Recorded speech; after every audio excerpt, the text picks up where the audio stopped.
John Phillips of the Mamas and the Papas was very open about his wild lifestyle, but there was one disturbing secret he took to his grave. He may have been the driving force behind the Mamas and the Papas, but when he wasn't writing sunny flower child anthems, John Phillips was intent on destroying himself and everyone in his orbit. It's ironic that one of the co-founders of a band called the Mamas and the Papas ended up being a terrible papa. It's also too bad that behind the band's era-defining, ear-pleasing harmonies, Phillips caused mind-blowing amounts of discord and chaos. To make matters more confusing, one minute Phillips was his charming and talented self, and the next he was careening through cash, substances, relationships, and his career. If you're already feeling the whiplash, strap in, cause you ain't seen nothing yet. John Phillips' knack for catching people off guard started before he was even born. He was a surprise baby who arrived when his siblings were 12 and 10, and his mother was at the ripe old age of 31. He was born on August 30, 1935, in South Carolina, the same week the Labor Day hurricane destroyed the eastern seaboard. Phillips later called the storm a ferociously destructive omen of Hurricane John's later path. Attending an army school, where he had to endure beatings and nuns who watched him shower, likely instilled Phillips with a lack of respect for authority. To make matters worse, he watched his former Marine father fade from glory after a series of heart attacks. Phillips would find him languishing on the putrid basement with his uniform out of place and bottles littering the floor. When army school didn't work out, John tried a liberal arts college, which also turned out to be a bust. At 21, he was back in his hometown and working his way through a series of depressing jobs. Each night, he would try to escape by drinking and playing his guitar. But one night, fate had other plans. One lonely evening, he ended up running into his old high school crush at a bar, and to his joy, she was still single. Phillips and Susan Adams, a well-heeled descendant of John Adams, hit it off, much to her parents' dismay. Before they knew it, Susan was pregnant. The couple decided to wed, but that didn't stop Phillips from shamelessly running around with scores of other women. Their son Jeffrey was born on December 13, 1957, and by the new year, Phillips had left. However, this wasn't the end of their story.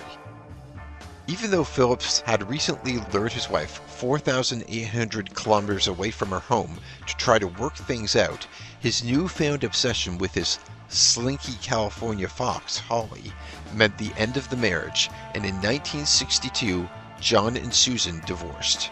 John and Holly, who now went by the name Michelle Phillips, moved to New York. Phillips had sacrificed a lot to be with his new wife, and he wanted to do everything possible to keep her faithful. He was extremely possessive and went to extreme lengths to keep her under his thumb. For instance, he made sure she lived in a supervised dorm for teens while he was on tour. Yikes. He also got her to turn down a teen modeling contract. Controlling much? Phillips realized he was going to have to get resourceful if he wanted to make sure Michelle didn't stray. As part of his plan, he put her into singing lessons. Before long, the couple were making beautiful music together alongside Cass Elliot and Denny Dougherty as the Mamas and the Papas. On one autumn day in New York, John, as high as a kite, shook Michelle awake and asked her to help him with a song. She tried to go back to sleep, but he insisted, "Help me now, you'll thank me for this someday." He started to sing the now iconic lyrics, "All the leaves are brown and the sky is gray," and then she added some of her own lines. From that point on, pop music and their lives would never be the same. John Phillips was right, at least about Michelle owing him for giving her a co-writer credit on California Dreaming. The world had never heard anything like the breezy four-part male-female harmonies, and the song became the first of many huge hits. It's too bad Michelle had a strange way of repaying the favor behind the scenes. The Mamas and the Papas produced hit after hit, but there was trouble in paradise. Michelle couldn't keep her hands off bandmate Denny Dougherty, even going as far as playing footsie when John was in the same room. To make matters worse, bandmate Cass Elliot, who was also in love with Denny, finally confronted Michelle with a heartbreaking question. "You could have any man you want. Why would you take mine?" It seems John Phillips never met a double standard he didn't like. It was fine if he was unfaithful, and it was fine if he mixed business with pleasure, but not Michelle. When he finally found out about her and Denny's affair, he had a hot-headed reaction. He told Michelle that sleeping with the group's tenor had crossed the line. Michelle, who was now realizing how important she was to the band's success, decided to see if she could push John to the brink. The 60s were a time of blurred lines in the name of free love, baby. It didn't matter that John and Michelle were living apart or that John had a new model socialite girlfriend. Michelle still knew how to hit him where it hurt. She decided to start an affair with one of John's rivals, Gene Clark of the Byrds. Michelle's red-hot affair had successfully pushed John's biggest button. As soon as they got backstage, he raged, "I made you who you are, and I can take it away. You're fired." The heart-wrenching twist came when Michelle realized that neither Denny nor Cass was going to back her up. John was not joking around. He immediately got Jill Gibson to take Michelle's spot.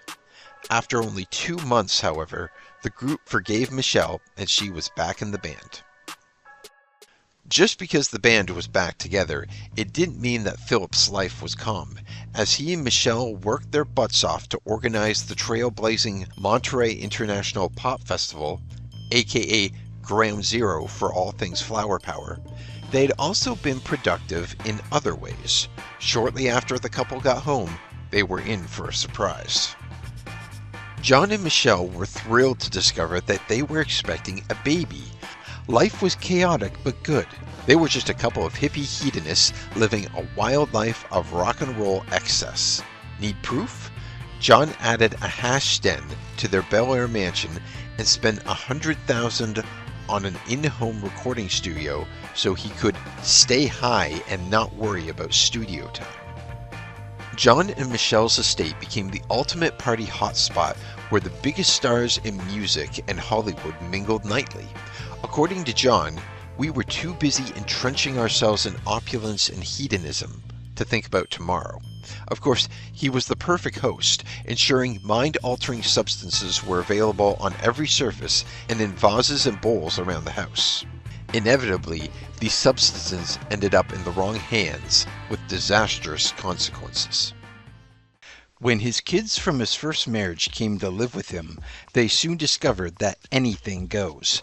By the age of 14, Jeffrey was spending his days lounging by the pool, indulging in reckless behavior. Even 12-year-old Mackenzie grew curious and eventually began making some unwise choices herself. Speaking of children, after John and Michelle's daughter China was born, Michelle suffered from postpartum depression. So what did John do? When the baby was only a month old, he took off with actress Mia Farrow, who was married to Frank Sinatra at the time. She was the perfect escape from his crumbling marriage and music career, at least until things got weird. John was crazy about Mia.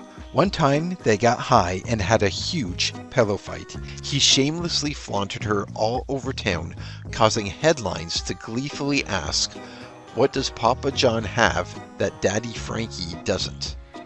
They would also hang out with her Hollywood friends, including Roman Polanski and his new wife, Sharon Tate. The world at large was pretty turbulent in 1969, and so was John Phillips' life. The Mamas and the Papas had disbanded, he had a new baby who was barely 1 year old, and he and Michelle divorced. As turbulent and adulterous as their relationship was, without his music and his muse, he began his downward spiral.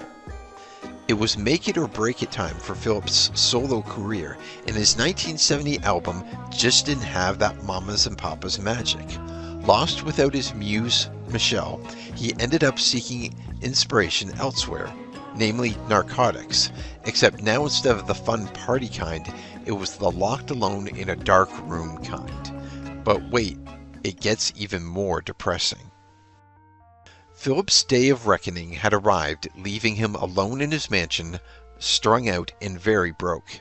His solo album had failed, mind-altering substances weren't cheap, he now had 2 ex-wives to support, and he owed close $250,000 to the taxman. Thankfully, just as the darkness was taking over, a new muse entered his life. Phillips' new lady friend was a 21-year-old South African model named Genevieve Waite.